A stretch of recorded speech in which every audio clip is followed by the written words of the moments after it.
So it's Spooktober. We have all these colors to use. The traditional Halloween colors. And we got our neutral glow powders. So we're going to get to it. And I will see you soon.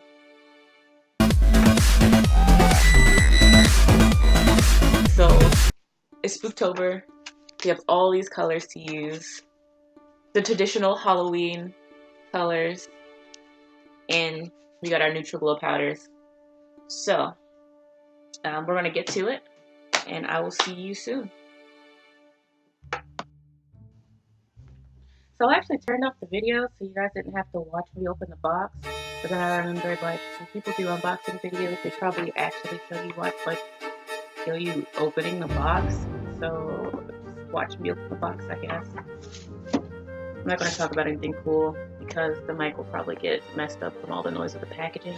And if it does, you know, I'll just do a voiceover or something. Hopefully I won't have to voice over the whole video.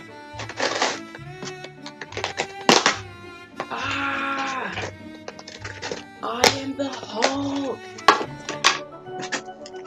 Looks like I opened it from the bottom. Paperwork. Oh.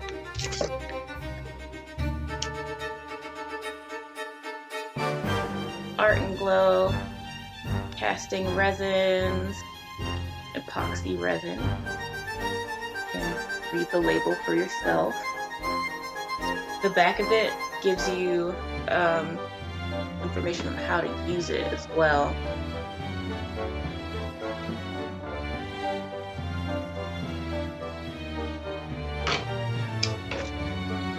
And here are a buttload of glow powders. So the fluorescent ones actually come in the color. These are the fluorescent ones from their store. The powders actually come in the color that it's going to glow in. But the neutral powders are off-white during the daytime.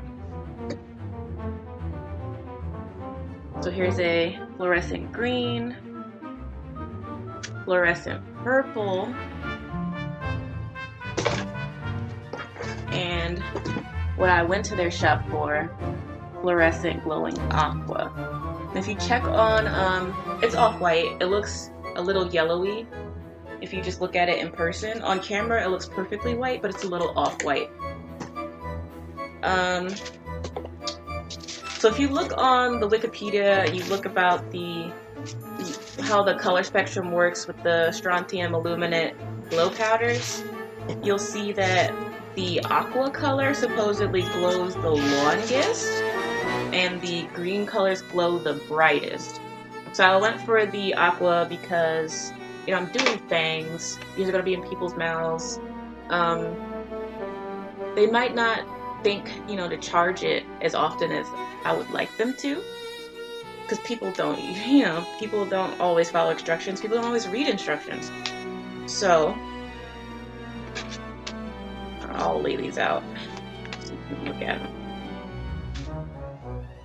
I'm excited to compare the neutral green to the neutral aqua the most, just because those are supposedly the two best colors to use. And we can have a lot of fun with these three. These are literally the Halloween colors. Like, when you think of Halloween, what colors do you think of? You think of orange, green, and fucking purple. Welcome to Spooktober, bitches. Welcome to Spooktober. Okay, we got some paperwork in here. Shows you your prices, and what you purchased. I'm gonna cover the part that has my details on it. So this store has the best prices that I've seen. The best prices that I've seen for the glow powders. So there you go, take a look at that. Great company. Oh, on their website, they have, it says on here, artandglow.com/guides to give you some how-to information. But, I mean, if you just keep watching the video, I'll give you how-to information in this one and the next videos. So they also give you some packing peanut, So they also give you some casting instructions in here, which is super important. A lot of people don't know how to use this stuff, and they end up messing up their projects or getting it filled with bubbles. One easy suggestion on how to work with casting resin is that you should get some way to degas your resin. I'm not sure if that's actually the term you use with working with resin, but I know it is when you work with silicone, and you kind of have to treat this the same way in some respects. So if you get a pressure pot to put your piece into after you're put it in your mold, that'll help get the bubbles out. Another way to do it, which is how I'm going to do it, is to use a torch. As long as your piece is kind of small, not like you're doing a full cast of say you cast it. Say you took a mold of a dinosaur, and then you were going to fill up that cast. You want to fill up that mold. You're going to cast the mold in. So a lot of people use this stuff kind of wrong. You can kind of think of it the way that you use silicone, but it's not exactly the same.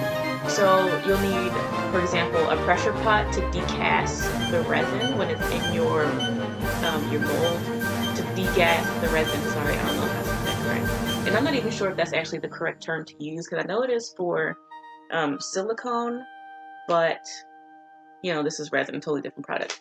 So when you put it in a pressure pot, it helps get the bubbles out of your resin.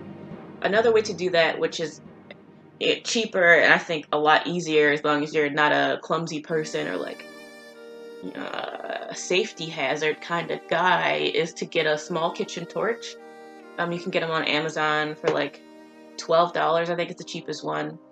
If you use any of those couponing services like Vipon, which used to be Amazon Review Trader, you can get one on there sometimes for half the price. So for probably well, maybe not $5, but maybe $9 or $10. So anyway, Art and Glow gives you instructions on how to use the resin properly. Their website is, for the information on how to use the resin, is artandglow.com/resin. They even give you a size chart for how much the resin that you have can cover. So I have the 16-ounce bottles, and it covers approximately 3 square feet at 1/16 of an inch thick. I've been told that if you're working with resin, it takes a long time to dry if you're working with anything that's over 1/4 inch thick. So keep that in mind depending on what you're doing. If you're covering tables, or if you're covering paintings, or if you're making pendants for jewelry, or even if you're making if you're into spiritual stuff and you're making orgone energy spheres or pyramids or whatever. Just keep in mind what exactly is you're working on. Do a bunch of measurements, because you don't want to waste this product, because epoxy resin is kind of expensive. So you want to know what you're doing, you want to know what you're working with.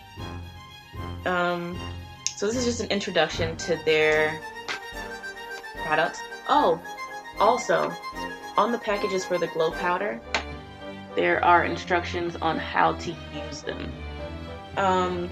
So mixing 1 part powder with 4 parts resin is a good suggestion size based on what they're saying here.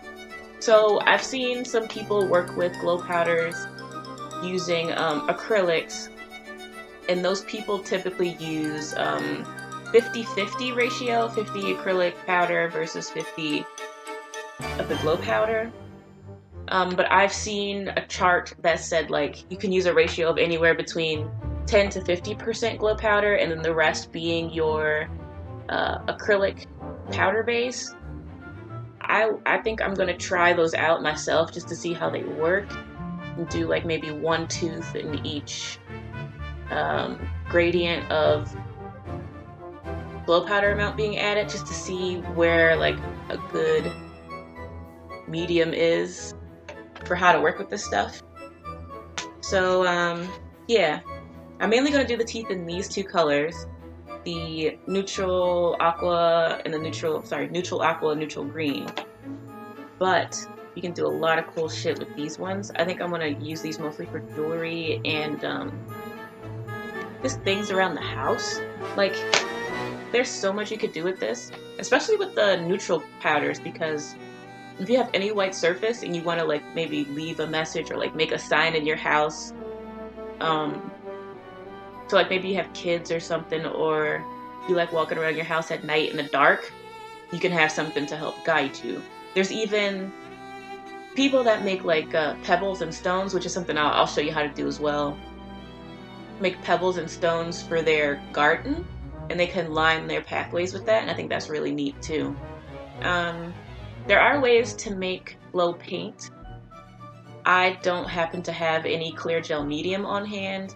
I'll see if I can get some for another video for sure to show you guys how that works as well. But I'm super freaking excited. Like, you guys don't understand. But yes, it is Spooktober and it's about to go down. Stay tuned for a bunch of tutorials.